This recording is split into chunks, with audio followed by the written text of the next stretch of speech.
Bharatiya Janata party मंदिर मस्जिद की राजनीति करती है, नफरत की राजनीति करती है। हम मोहब्बत की राजनीति करते हैं। हम नफरत के बाजार में मोहब्बत की दुकान खोल रहे हैं और हमें पूरा विश्वास है कि देश इंडिया अलायंस को इस बार जरूर सत्ता के लिए चुनेगा।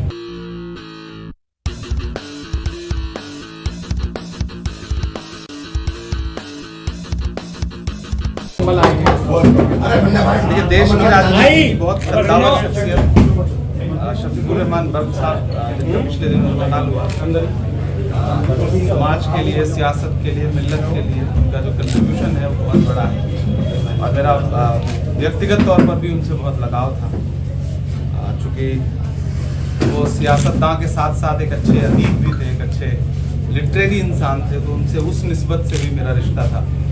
तो आज उनके घर ताज़ियत में आया, उनके परिवार के साथ इस गम में खड़ा होने के लिए आया हूँ और हमारे साथी ज़ियाउर रहमान साहब जो असेंबली के मेंबर भी हैं, उनसे मिल के, परिवार से मिल करके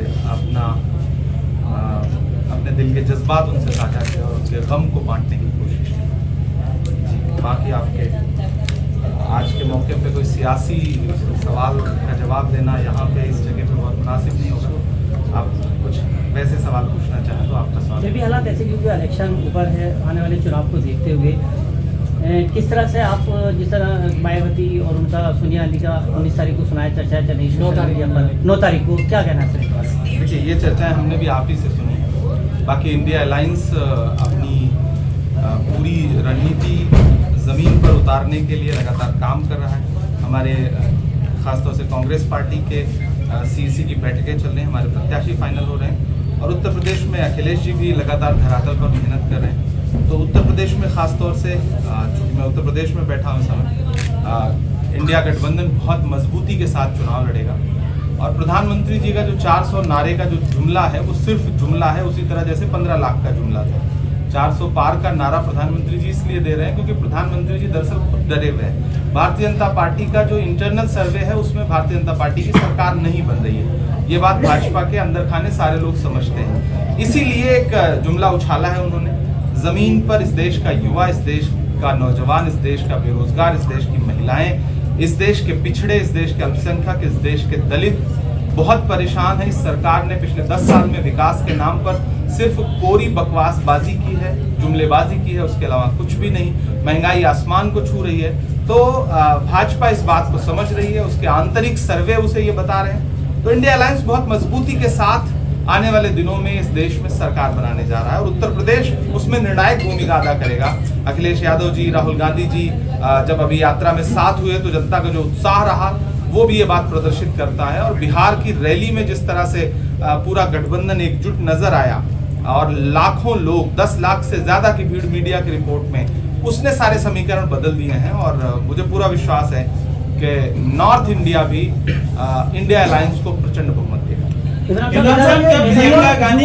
घोषणा पत्र क्या है? युवा न्याय घोषणा पत्र क्या है? देखिए, चूंकि मैं घोषणा पत्र कमेटी का सदस्य भी हूँ, अभी हमने परसों ही मैनिफेस्टो सबमिट किया है कांग्रेस अध्यक्ष को और उसमें राहुल गांधी जी, अभी घोषणा पत्र तो जारी होगा तो आधिकारिक तौर पर आप सारे बिंदु देख सकेंगे, लेकिन राहुल गांधी जी ने जो युवा न्याय की बात की है जिसमें 30 लाख नौकरियां जो केंद्र सरकार के अधीन आती हैं, जो पद खाली पड़े हैं, नरेंद्र मोदी जी ने 2 करोड़ नौकरियों का जो जुमला दिया था उस हिसाब से इस देश के नौजवानों की 20 करोड़ नौकरियां उनके कंधे पर उधार हैं और उसी बोझ के तले भारतीय जनता पार्टी की सरकार को दब के बैठ जाना है। तो राहुल गांधी जी लगातार युवाओं की बात कर रहे हैं, लगातार उनकी नौकरियों की बात कर रहे हैं और ये राहुल गांधी जी का दम है कि आपने देखा होगा कि जब प्रतापगढ़ में यात्रा थी और राहुल जी ने पर्चा लीक के खिलाफ लगातार आवाज उठाई, इधर अखिलेश यादव जी ने पर्चा लीक के खिलाफ आवाज उठाई, तो इस सरकार को एक के बाद एक कई भर्तियां निरस्त करनी पड़ी, योगी सरकार को बैकफुट पे जाना पड़ा।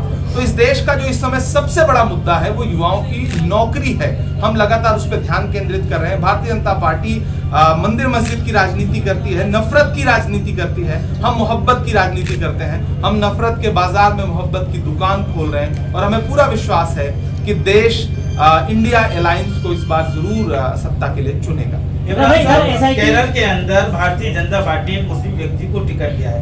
अब तक ये आरोप लग रहे थे कि भाजपा मुसलमान को प्रत्याशी नहीं बना। कांग्रेस किस नजरिए से देखती है इस बात?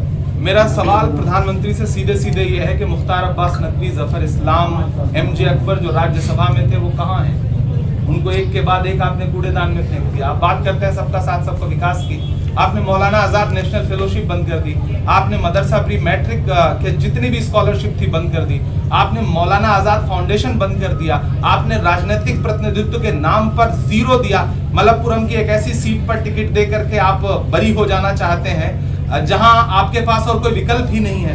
तो ये दरअसल झूठी पार्टी है और इनके जुमले और इनकी बहानेबाजियां देश समझ रहा है और इस देश का अल्पसंख्यक भी समझ रहा है। एसआईटी की रिपोर्ट आई अभी मदरसों को बंद करने के लिए तहलका उसको बताया गया है। 13,000 मदरसों को बंद करने के लिए गृह मंत्रालय न जाने कितनी बार इस तरह की जांच करवा चुका है। इस तरह के कितने इससे पहले एसआईटी गठित हो चुके हैं। ये चुनावी स्टंट है, इससे ज्यादा कुछ नहीं। अवमानना का नोटिस हुआ है। चुनावी बॉन्ड मामले में एसबीआई को, बैंक को अवमानना का नोटिस हुआ है। माननीय उच्चतम न्यायालय को एसबीआई से लगातार पूछना चाहिए। वो सरकार जो हर दिन लोगों के कागज चेक करती रहती है, वो जब उसके चुनावी चंदे के बारे में जानकारी चाहिए गई तो एसबीआई जिस तरह बहाना बना रही है, मुझे लगता है माननीय उच्चतम न्यायालय को और जोर का एक डंडा चलाना चाहिए ताकि भारतीय जनता पार्टी की जो चुनावी लूट है वो देश के सामने आ सके। क्या प्रियंका गांधी चुनाव लड़ेंगी रायबरेली से? हर कार्यकर्ता कांग्रेस पार्टी का चाहता है कि वो चुनाव लड़े। ये फैसला जो हमारी सेंट्रल इलेक्शन कमेटी है उसको करना है, खुद प्रियंका जी को करना है। तो 1-2 दिन में स्थिति क्लियर इमरान साहब संभल से गठबंधन में कैसे गई थी समाजवादी के खाते में, अब क्या तय हो पाएगा? क्या अखिलेश जी से बात हो पाएगी टिकट को लेकर के? आप देखिए, इसका फैसला अखिलेश जी को करना है। मैं तो जाहिर सी बात है, गठबंधन दल है हमारे, वो घटक दल हैं। वर्क साहब प्रत्याशी थी, उनका इंतकाल हो चुका है। हाँ, यकीनन एक बहुत बड़ा नुकसान है और समाजवादी हमेशा से वर्क साहब को सम्मान देती रही है, वर्क साहब को प्रत्याशी बनाती रही है और मुझे पूरा विश्वास है कि अखिलेश जी जन भावना को समझते हैं। कांग्रेस की पहली सूची कब तक लागू हो सकती है? हमारी सेंट्रल इलेक्शन कमेटी की मीटिंग कल भी हुई, आज भी होगी और इसके तुरंत बाद हम